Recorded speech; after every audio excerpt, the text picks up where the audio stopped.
E aí, macobólicos, inscrevam-se no canal, apertem o like, deixem o sininho e bora lá. E aí, macobólicos, inscrevam-se no canal, apertem o like, deixem o sininho e bora lá. Venâncio Mondlane, o êxito da política moçambicana. Venâncio, um homem sem papas na língua, com discursos totalmente elaborados, o que contrasta com a má atuação dos deputados da Frelimo na Assembleia.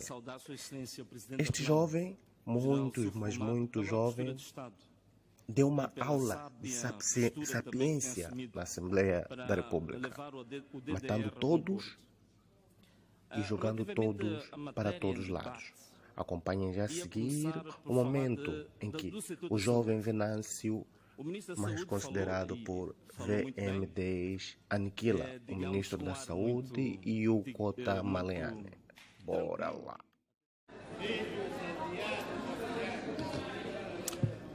Muito obrigado, Sra. Presidente da Assembleia da República. Antes de mais, queria, antes de dedicar-me a este momento especial de insistências, saudar Sua Excelência o Presidente da Renamo, o General Suf Momad, pela postura de Estado e pela sábia postura também que tem assumido para levar o DDR a bom porto. Relativamente à matéria em debate, ia começar por falar do setor da saúde.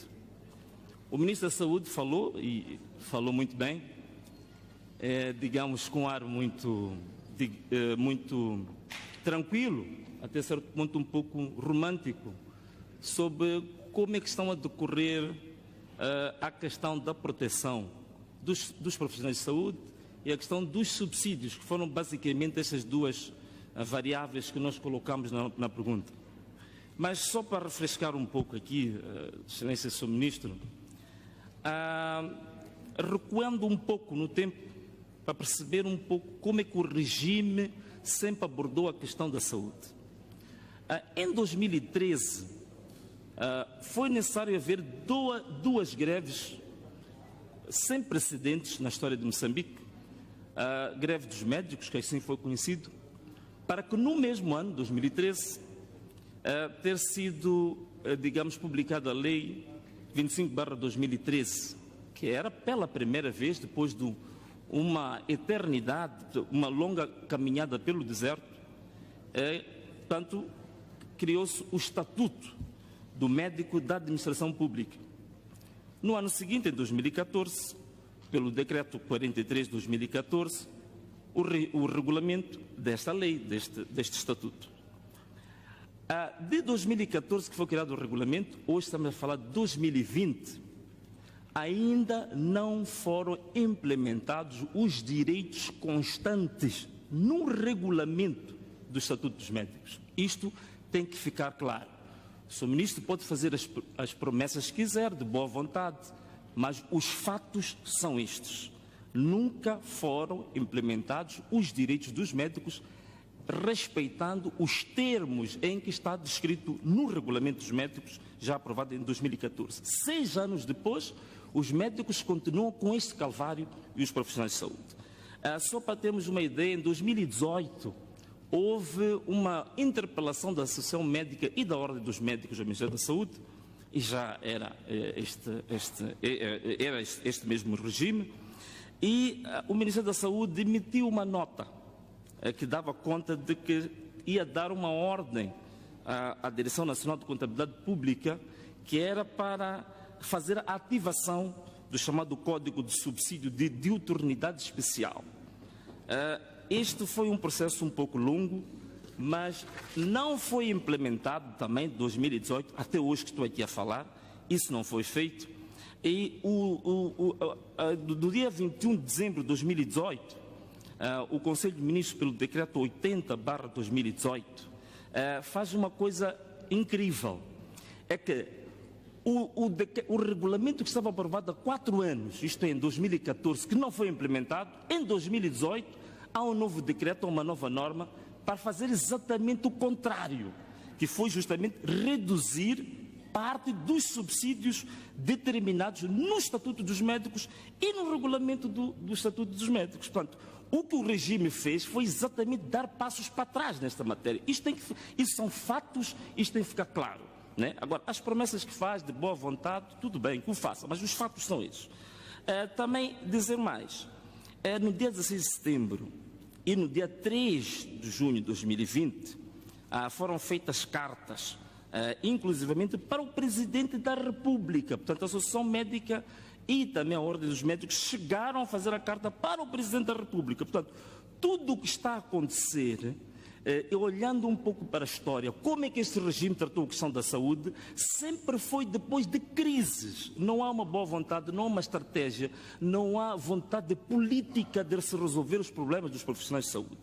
E o que culminou em quê? Culminou, depois desta longa caminhada pelo deserto, culminou com a ação no Tribunal Administrativo para a determinação da prática do ato administrativo legalmente devido, quer dizer, que era tornar réus o Ministro da Saúde e o Ministro das Finanças. Portanto, são co-réus e esse processo, não obstante as palavras românticas utilizadas pelo Ministro da Saúde, esse processo ainda corre termos neste momento. Nada está parado, nada está suspenso.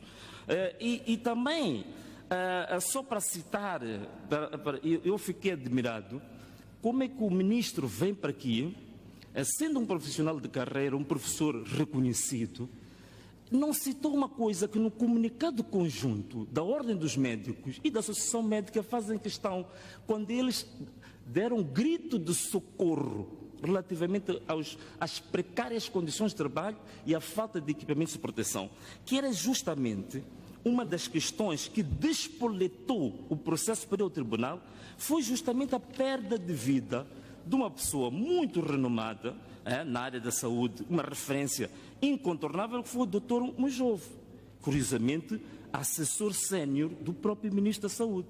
E isto não é politiquice, eu vou citar os termos em que a Associação Médica e a Ordem dos Médicos referem-se a esta perda de vida do Dr. Mujovo. Eles dizem o seguinte, dizem que não percebem por que é que um médico da envergadura do Dr. Mujovo, ele perde a vida justamente pela incapacidade do Sistema Nacional de Saúde, a quem ele serviu, de lhe salvar. Ainda dizem mais, é uma pergunta que eles colocam, é a seguinte: se o Sistema Nacional de Saúde não foi capaz de colocar plenamente na proteção da saúde da vida de um quadro de tamanha envergadura, o que será dos outros jovens profissionais? Esta é uma pergunta feita no comunicado conjunto da Associação Médica e da Ordem dos Médicos. Portanto, Sr. Ministro, a situação não é tão romântica assim como descreve, portanto, na sua comunicação. A situação é grave, e não grave, é muito grave o que está acontecendo no setor da saúde. Portanto, só para dar uma ideia, estava aqui a falar de abertura de vagas, que foram abertas vagas como uma forma do sistema de saúde responder melhor aos desafios. Neste momento, Sr. Ministro, não sei se tem conhecimento, existem 300 médicos em Moçambique que estão na situação de desemprego. E nós temos um sistema de saúde, como deve saber, que está com cerca de 0,13 médicos por cada 1.000 habitantes, quando a OMS diz que o mínimo necessário seria um médico por cada 1.000 habitantes. Portanto, este é que é o quadro real do que realmente está a acontecer, que está muito mais complexo, muito mais sério do que a sua comunicação romântica. E isto também, passando já para uma outra área, não só a área da saúde, mas a área da educação, que nós sempre falamos da saúde e educação como os pilares fulcrais de uma sociedade, mas a área de educação também é outra tragédia, se calhar muito mais grave, né? Nós temos professores que até hoje, não têm subsídio de transporte, não têm um subsídio de planificação. Estou a falar das questões básicas para pôr o sistema a funcionar. Não tem isso. Até hoje não se compreende como é que na tabela salarial não estão inclusos os que têm os níveis de mestrado. Como é que é possível? Numa sociedade como a nossa. Ainda vejam coisas mais caricatas. Na tabela salarial da função pública, um professor catedrático, o salário dele é de 52.000 meticais. Um professor auxiliar, 33.000 meticais. E vejam agora o paradoxo. Um técnico superior tributário, 58 mil, mais que o professor catedrático. Quer dizer, estamos numa sociedade em que parece que somos inimigos da formação da técnica e da ciência. Combatemos isso vigorosamente. PCA da EDM, 1.200.000 meticais. Isto é, 22 vezes acima que um professor catedrático. Portanto, é esta sociedade que nós temos, que combate a educação, que combate a saúde. Esta é a história do regime na gestão destas matérias. Indo para a área da economia, portanto, a questão da dívida pública, queria dizer o seguinte, Sr. Ministro, Dr. Maliani, se a ideia fosse vir a este plenário para dizer exatamente o mesmo, deixa-me ver se eu consigo localizar rapidamente aqui, bom, não consigo, mas já, tá bem, encontrei. Se fosse para dizer exatamente o mesmo que vem nas vossas publicações trimestrais, o tal boletim trimestral sobre a dívida pública, não precisava vir a esta sala. Era só tirar uma fotocópia da última publicação que está no vosso site e distribuir pelos deputados. Foi exatamente o que o ministro veio fazer, quer dizer, veio repetir os mesmos termos em que está a publicação trimestral sobre a dívida pública. Isso qualquer pessoa pode ver no site. Se a bancada parlamentar da RENAMO colocou a pergunta, é porque a informação que o governo tem disponibilizado no seu site do Ministério das Finanças é insuficiente, é lacônica. Então, nós pedimos a presença do ministro, que era justamente para vir dar detalhes sobre a questão da dívida pública, não repetir a publicação deste boletim. E mais, a própria participação do governo aqui nesta sala, já por si já está ferida de ilegalidade. Eu digo por quê? Porque prestação de informação detalhada, esta é um dos pressupostos de um decreto aprovado pelo próprio Conselho de Ministros. Portanto, o decreto 77/2017, de 28 de dezembro, este decreto coloca como imperativo uma obrigatoriedade a produção de um relatório anual sobre a dívida de médio prazo e uma análise da sustentabilidade da dívida. Portanto, isto é uma obrigatoriedade.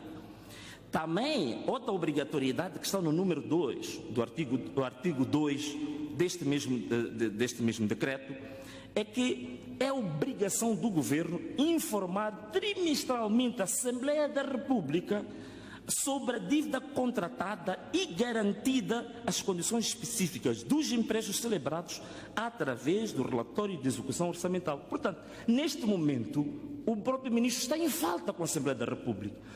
Em falta em função daquilo que impõe o decreto aprovado pelo próprio Conselho de Ministros. Neste momento, já devíamos ter pelo menos 3 relatórios trimestrais sobre a dívida pública que não chegou à Assembleia da República. Portanto, isto era importante notar que é o próprio governo que publica um decreto e este governo que viola o próprio decreto. É incrível. Vou dar 2 ou 3 exemplos para concretizar isto, não ficar muito abstrato. Uma das questões que as pessoas querem saber relativamente à dívida pública não é só falar da dívida pública de forma agregada. Isto é, a dívida pública externa é tanto, a interna é X. Não é isso. Nós queremos saber de forma detalhada a composição da dívida pública, de 3 ou 4 elementos. Por exemplo, 1, fonte de financiamento, isso vem. 2, finalidade de cada empréstimo, não vem. 3, taxa de juro, não vem. Maturidade de cada financiamento, não vem essa informação, nem no vosso site. Portanto, isto era extremamente importante reparar nisso. Ainda digo mais, no número 3 do artigo 2 do mesmo decreto, diz que o governo deve publicar um relatório anual sobre a gestão da dívida pública, o seu estágio de implementação e, vejam só, os desvios face à estratégia de médio prazo. Recebemos a estratégia de médio prazo? Não. Recebemos relatórios trimestrais? Não. Quer dizer, nada disto foi feito. Portanto, há realmente necessidade de o governo assumir uma outra postura. E isto também se associa a outra questão que foi colocada várias vezes pelos meus colegas, que a própria Constituição da República tem uma norma que impõe a apresentação do relatório das atividades do governo de forma semestral e anual nunca foi feito. Portanto, o governo está numa situação de colisão direta com a Constituição da República, não é? Bom, falando já da China, de forma concreta, não da dívida no geral, mas antes da China, fiquei também admirado com uma coisa. Por que houve omissão total e completa, quando se fala da dívida, a dívida bilateral com o Brasil, que é outra dívida que manchou a imagem de todos os moçambicanos, nos envergonhou no mundo. Não sei se está recordado, Sr. Ministro, a questão da Odebrecht. Nós fomos discutidos no Congresso brasileiro, no Senado brasileiro, há processos a correr termos, com gente detida, por causa da dívida que nós contraímos com a dívida bilateral com o Brasil. Por exemplo, vou falar de algumas coisas só para as pessoas perceberem do que estamos a falar. Ainda no início, houve um financiamento para o estudo da construção da barragem de Moamba. Houve um financiamento para transportes públicos de Maputo e Matol. A zona industrial do comércio livre de Nacala. A barragem Moamba Major, ainda um financiamento adicional para a conclusão das obras do aeroporto de Nacala. O aeroporto de Nacala, que é um grande elefante branco, que toda a gente viu as publicidades, que se viram na BBC e na CNN. Então, fiquei admirado porque contornou a dívida com o Brasil, que é outra grande vergonha, que envergonha todos nós, não é? Portanto, a questão da China é realmente muito interessante, porque a China, as pessoas não conseguem perceber, quando começa o envolvimento de Moçambique com a China, foi justamente o agravamento, a curva começa a subir, porque nós, por volta de 2010, 2011, tínhamos por aí volta de 45 milhões, 50 milhões de dólares com a China, mas o gráfico inverte-se em 2016. Por quê? Por causa das dívidas ocultas. O Clube de Paris fechou as portas a Moçambique e Moçambique virou as atenções para o Oriente. Aí começa a dívida com a China. Mas começa a dívida com a China por quê? Porque a China não tem critérios rigorosos de atribuição de financiamentos. Então nós, na verdade, o que fizemos foi uma espécie, fecharam-nos a porta porque fomos indisciplinados nas regras financeiras internacionais, então fomos ao mercado negro financeiro, que é a China. Portanto, nós fomos ao Dumbanengue das finanças. Aí começa a crescer a dívida com a China, ao ponto de nós chegarmos em 2018 com 2,15 bilhão de dólares, que foi 50 vezes superior à dívida que nós tínhamos em 2010. Portanto, é interessante a forma como nós fazemos as nossas políticas monetárias e as políticas fiscais. Portanto, e uma coisa engraçada que queria levantar aqui, a dívida da China, que agora está em 2,15 milhões de dólares, tem o mesmo nível que das dívidas ocultas. Significa, em termos de riscos fiscais, riscos monetários, a China tem o mesmo risco fiscal e monetário que a dívida oculta. Por quê? Não sendo uma dívida feita de forma transparente, logo ela tem o mesmo risco que as dívidas ocultas. Portanto, o nível de risco do Moçambique não melhorou com digamos, esta viragem para o Oriente.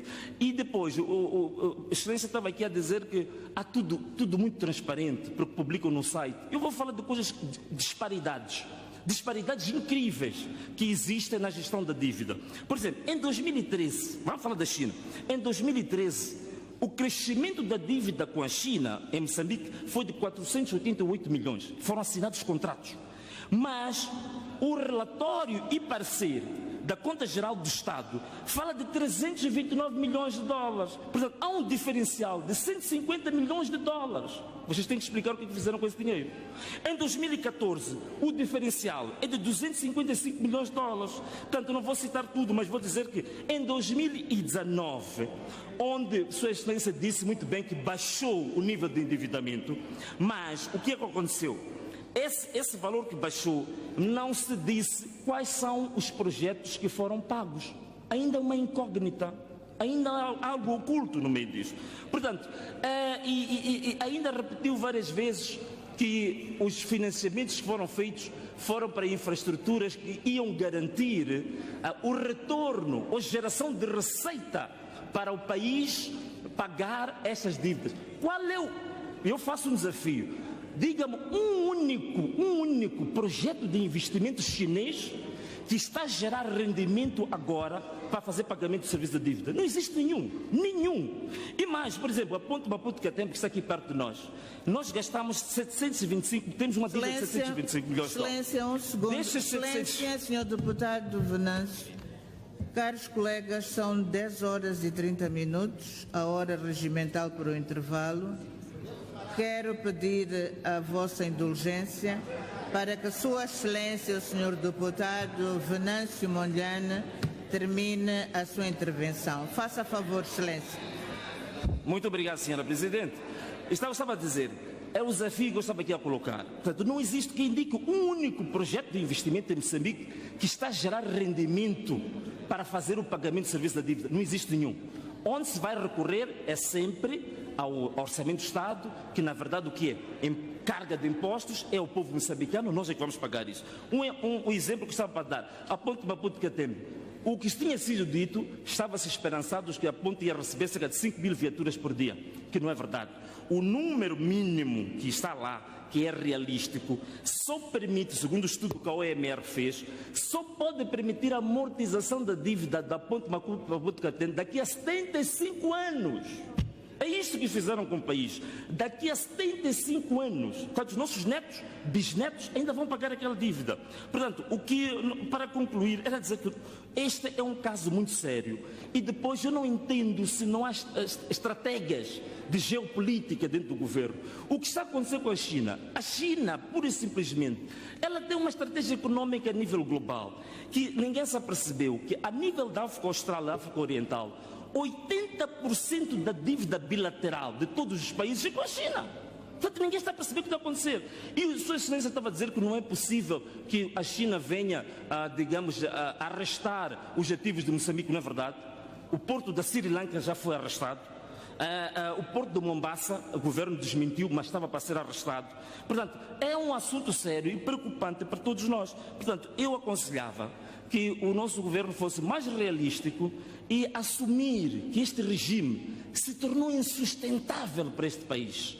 Tendo se tornado insustentável, uma pessoa, por exemplo, do Ministro das Finanças, que é uma pessoa com um currículo muito bem recheado, respeitável, era hora essa de abandonar o barco e não meter-se nestas magaivices, como dizem os meninos, para justificar o injustificável. Quer dizer, isto é injustificável. Portanto, eu aconselhava, nesta fase, digamos, do ouro da sua idade, portanto, deixa este barco, que este barco vai lhe afundar. Mas não disse muito obrigado.